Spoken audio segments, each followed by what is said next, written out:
Y creo que haciendo práctica antes de entrar al mercado laboral es muy importante porque lo que aprendemos en la universidad todos son teóricos, así es como una manera de aplicar los conocimientos que hemos obtenido en la universidad en el mundo laboral.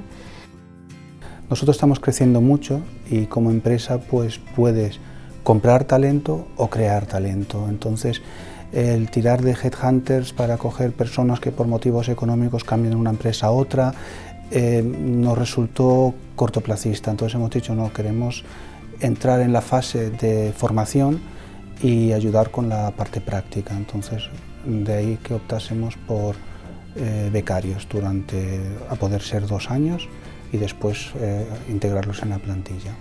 Els primers 6 mesos van ser de formació, tot el que és la gamma de productes, tots els afers, diguéssim, de com els protocols de l'empresa també, una miqueta, en la part d'oficina tècnica i com s'interrelacionava entre els diferents departaments. I després els altres 6 mesos ja era més, deixant alguna responsabilitat més, ja, diguéssim, encarregant-te una mica dels afers ja, però sense tindre suport, diguéssim, d'algun company tan directe. Aquesta per una part, i l'altra part era portar el projecte del showroom, diguéssim, a tot el que és el disseny d'ubicació de tots els productes, instal·lació pneumàtica per fer funcionament, perquè els clients puguin tocar-ho, veure-ho.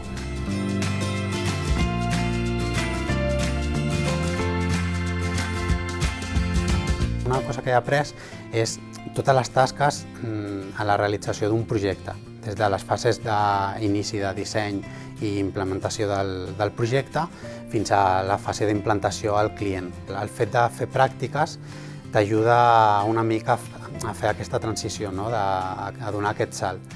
Llavors, jo penso, per mi han sigut molt importants les pràctiques. Tenir la universitat tan a prop del lloc de treball és bo, perquè he tingut qualsevol dubte o el que sigui, doncs he tingut la universitat al costat. Per nosaltres és molt important el fet que entenem que és un sector i un lloc de treball que costa trobar professionals qualificats, amb ganes d'aprendre i de tenir una carrera professional a dintre la nostra empresa, i creiem molt important el fet d'agafar els estudiants en pràctica i formar-los al mateix nivell dels treballadors que tenim a dins, perquè nosaltres creiem o apostem perquè la gent que tinguem en pràctiques ens els quedem. De fet, el resultat està clar, del 50 o 60% de la gent que tenim a dins de l'empresa són gent que ha vingut en pràctiques i que posteriorment ha seguit treballant amb nosaltres.